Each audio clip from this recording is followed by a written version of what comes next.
Kannada? Okay, I can't speak Kannada, but I can translate it to some extent. Harvest ವಿವಿಧ ಕಲೆ ಮತ್ತು ಸಂಸ್ಕೃತಿ ಕಲಿಕಾ ಕೇವಲ ಸೆಂಟ್ರಲ್ ಆರಾಧ್ಯ ಕೇಂದ್ರವಾಗಿದೆ. I think you are talking about Harvest, right? Isn't it? ಇತ್ತೀಚೆಗೆ ನಾನು ಸ್ಕೂಲ್ ಟೂರ್ ಬ್ಯಾಂಗ್ಳೂರ್ ಹೋಗಿದ್ದಾರೆ. Oh, okay. Now I understood that you have been to Bangalore, that is in Karnataka, as your school trip. Bangalore is a lovely place. ಇದು ಶಾಸ್ತ್ರೀಯ ಮತ್ತು ಹಿಂದೂಸ್ತಾನಿ ಸಂಗೀತ ಪ್ರಪಂಚದಲ್ಲಿ ಒಂದು ವಿಶಿಷ್ಟ ಸ್ಥಾನವಿದೆ. Yes, I know it. Karnataka has a special place in the world of the Indian Hindustani and classical music, some in the tradition dance of women. ನಾನು ಹೃತ್ಪೂರ್ವಕವಾಗಿ ಒಂದು ಕರ್ನಾಟಕ ನೃತ್ಯವನ್ನು 6th ಸ್ಟೆಪ್ ವರ್ಗ ವಿದ್ಯಾರ್ಥಿಗಳು ಸ್ವಾಗತಿಸುತ್ತಾರೆ.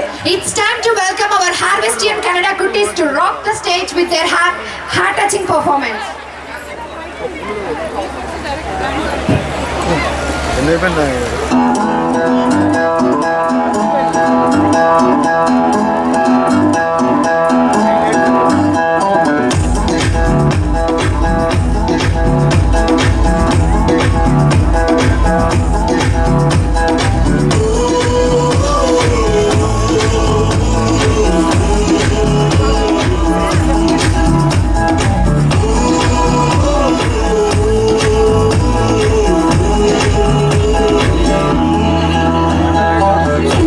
ಜಿನುಗಿರುವ ನೀರು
బాలాజీ.